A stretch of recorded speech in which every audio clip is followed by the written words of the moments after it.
So we're going to look at the actual text of the Haggadah. Yesterday we spoke about the background of the table manners in the time of the temple and following the destruction, and we also have to speak about the Haggadah in general. That the text of the Haggadah and all the rituals were established mainly after the destruction because the rabbis wanted to fill the void that was caused by the destruction. At the time of the Bet HaMikdash, when the temple was still built and people went to the temple for Pesach, there was no such thing as Seder Pesach or Haggadah, sitting around the table or on the floor and eating. Rather, before Pesach, everybody would get ready, mainly get the korban, the Pesach sacrifice, and with the family, people would do the pilgrimage to Yerushalayim. So that was the greatest excitement. Everybody is on the road, the children, the family, they travel, and the children are excited. What is happening? You'll see when we get there. This is in itself the excitement of doing something completely different. Was part of the telling of the story of Yitzhak Mitzrayim. Then when they get to Yerushalayim, each family finds a place, like a picnic. It's a huge picnic. Maybe that's why people do the Mimuna and the Saharana. The Kurdish community does something called Saharana, where it's like a spring ride. So everybody comes to Yerushalayim and they find a place to stay.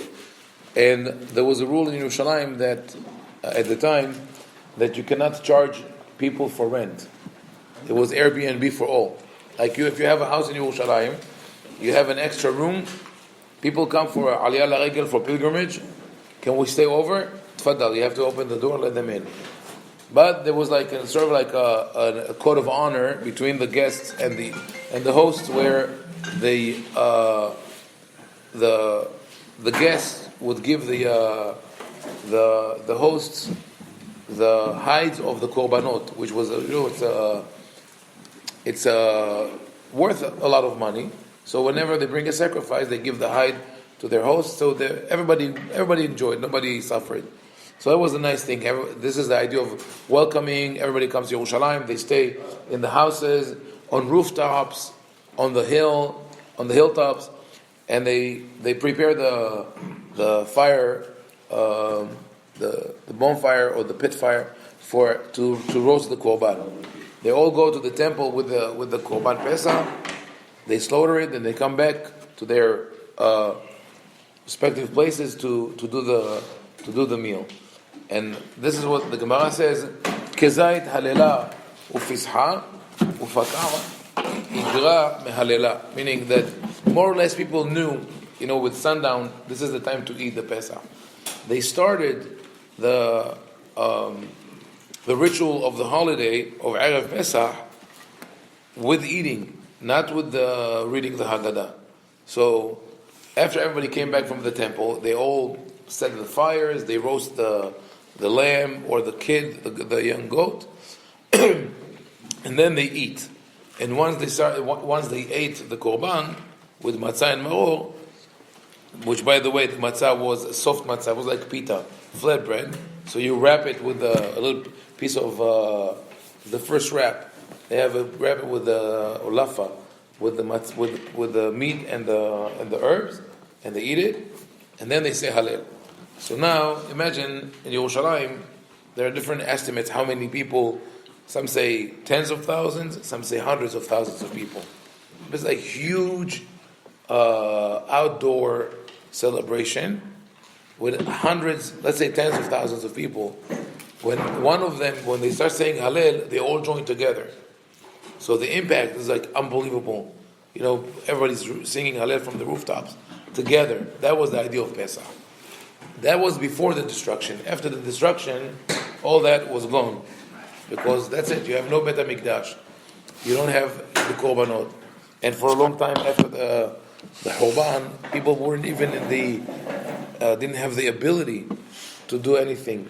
Financially, the land was at war from the year 67 of the Common Era until 132, for almost 60 years, on and off, different wars, rebellions, and only then it quieted. So the first time we find the text of the Seder is in the Mishnah from the 3rd century, and the Seder is how the rabbis tried to make up for what we went missing in the with the destruction of the temple. So that brings us to the Haggadah. But one more thing, the beauty of the Haggadah, in terms of the experience, it's a wonderful educational experience, and especially if you don't tell the kids too much beforehand. Today, especially the teachers in the Jewish schools, they love Pesach because there's so much to say, so much to do. So they do beforehand. They do a model Seder, but a model Seder is a problem because it takes away the element of surprise. The kids are not surprised anymore when they get to Pesach because they know exactly what you need to do, including all the changes. But originally the idea was you make certain changes that intrigue the kids and they ask questions and then you explain it. And not only that, the educational experience is connected to the food. So how do we learn today in the classic classroom? You have a book, you read the text, that's it, right? But the Seder, you sit, you smell the food, you taste the food, you see the colors, you sing. It's a multi-sensorial. All your senses take part in it, so you remember it very vividly. And I'm sure every time you sit for the Seder night, you remember the way you see. You did it when you were a kid, right? Takes you all the way back. That's the power of that celebration. That's why Pesach. One of the reasons why Pesach is still so important in our tradition, even for people who usually are not so observant. So let's start with the Nusach, with the actual Haggadah. We have the Simanim that some people sing, Kadesh Ohat, Karpas Yahat, etc. There were different lists like that. But this one became the most popular because it's short. It's like one word per part of the Haggadah. Yeah. So people sing it. Some people sing for each section. They sing up to this section, so to know what to do. It's an easy mnemonic device. So we start with the Kiddush. The Kiddush, every celebration in Judaism start with the Kiddush. That the word Kadosh, people usually translate sacred or holy, but it actually means distinguished, set apart. Lekadesh is lehavdil, is to set apart. So naturally, in many cases, the word to be separated and to be distinguished is to be holy also. That's why the Mikdash is called Mikdash, because not everyone is allowed to go into it. So we start with the Kiddush, and it's done over a cup of wine, because the wine symbolizes abundance and blessing. If it's Motzei Shabbat, we add Havdalah, the Mavdil ben Kodesh leKodesh.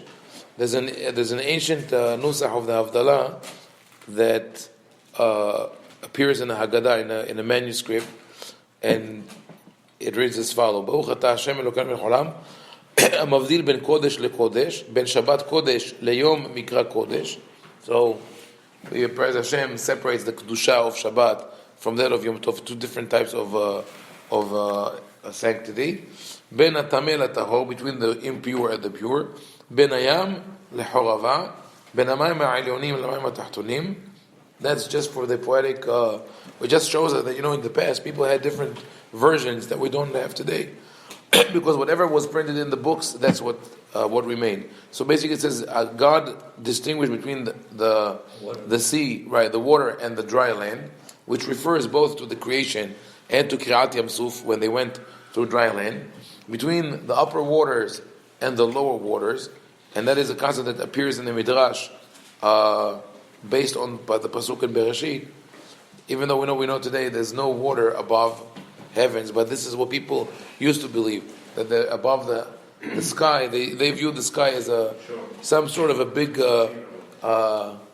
let's say maybe bowl, a glass, a dome that covers the earth, and above it there's water. That's how they believe.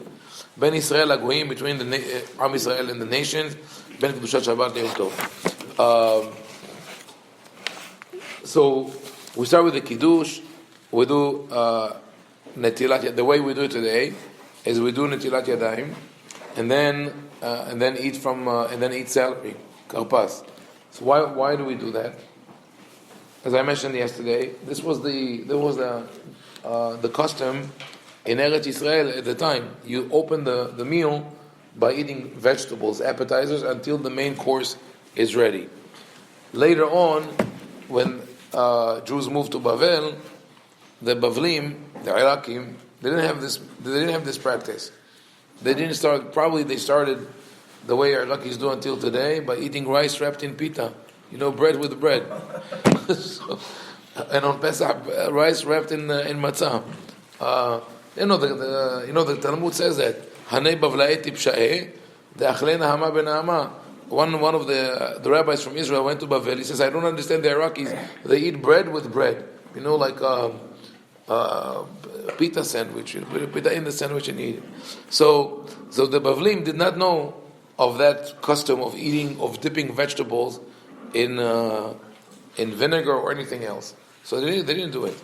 Therefore, we'll see later on when you ask the questions. The original question that was mentioned in the Mishnah was Man nishtana alayla hazeh.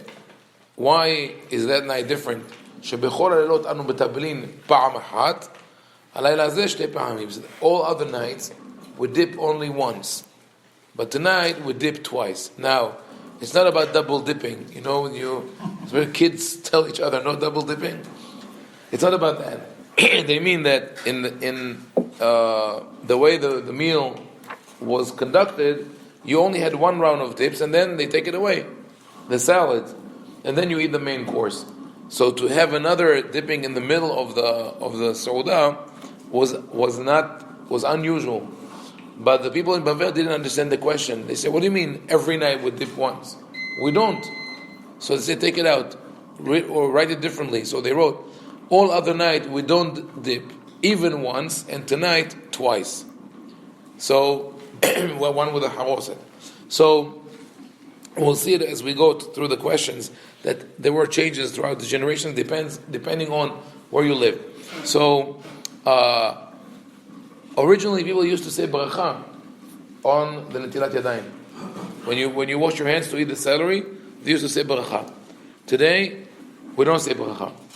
And every Seder that I took part of, everybody's so nervous about that. They all say, don't say bracha.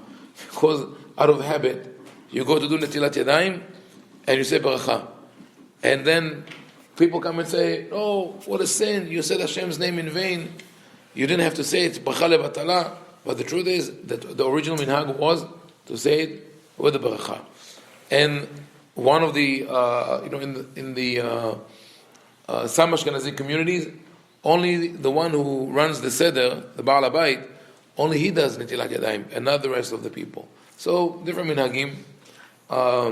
Now here is another issue that comes up with celery. I don't know what everybody does, but recently there has been an issue with that rabbis bring up, and they say don't eat too much celery when you dip, because then maybe you'll have to say bracha hona.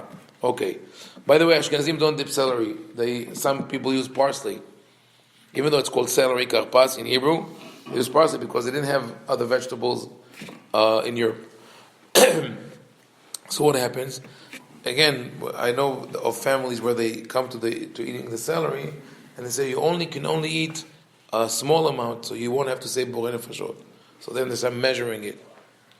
And obviously this is not how you enjoy the holiday, by measuring quantities and all that. So original minhag again was eat as much as you want. Either you say borei nefashot or it's covered by birkat hamazon. In my house, and this is from my grandfather, and I trace the minhag all the way back to medieval times. The way that in my grandfather's house we used to do the tibul. Once you bring the celery, there were plates of vegetables on the table, cucumbers and fresh full fava beans, boiled, and the kids would get rice. So everybody would eat something, and then you could go through the Haggadah without being hungry, without being nervous. There was no rush. So to each his own. Now after we eat the celery, comes the famous statement: "Halachma anya, diachalu avatana barad mitzrayim, kol dichfin yete veichol, kol ditzich yete veifsach, hashata achal, hashata deatia, or leshana ba'a barad Yisrael, hashata avde, leshana ba'a bnei horin." We say it in Aramaic. Some people translate it. It means this is the bread of poverty or misery that our forefathers ate in Egypt. All who is hungry, let him come and eat. All who is needy, let him come and do Pesach with us. This year we're here. Next year we'll be in Israel. This year we're here slaves. Next year we want to be in Israel. Bnei Horim. Some people, Haggadah, by the way, was translated to many languages. And we say it also in Arabic. Is there anyone here in Arabic? You say in Ladino? In Turkish? I know. Yeah? You have the book, okay. So, and some people add before that, Bivihilu yatzanu mitzrayim. In the Moroccan tradition, and according to Rambam, you add Bivihilu yatzanu mitzrayim, which means we left Egypt in a rush. Now, those three sentences are not one unit. Originally, they were said in Aramaic, because that was the spoken language, and each one was said in a different part of the meal. But then someone put them all together because they all are in Aramaic, and they made them into one unit. So originally, this is how it was. In the beginning of the meal, when they look at the matzah, they said one pasuk: "Halachma anya, di achalu avhatana barad mitzrayim." This is the same bread that our forefathers ate in Egypt. Then they went through the Haggadah. When they got to the meal, they said, "Kol dichfin yetevif veichul, kol ditzich yetevif sach." Now they say, we open the door. Anyone who needs to eat, come and join us. And then when they finish the meal, and they say Birkat Hamazon, they say Hashata acha, leshata aba'a, barad Yisrael bnei Horim. That's what they said. So, but later on, someone took all the pesukim in Aramaic and put them together, and it's nice. We all like to sing it. The kids always ask when we say Halachmanya. They say what? Lahmania on Pesach. You can eat, because in Hebrew Lahmania means bun. But that's if you don't pronounce the ayin. Only fits the Ashkenazim. We say halachma anya. There's no mistake there. There's also the minhag of when bivilu yatzanu mitzrayim that people take the plate, the Moroccan minhag, right? They take the Seder plate and they move it around the people's head and around the table. That also is to cause this idea of excitement and of change, to say what's going on, because usually people are very strict. Don't move the plates.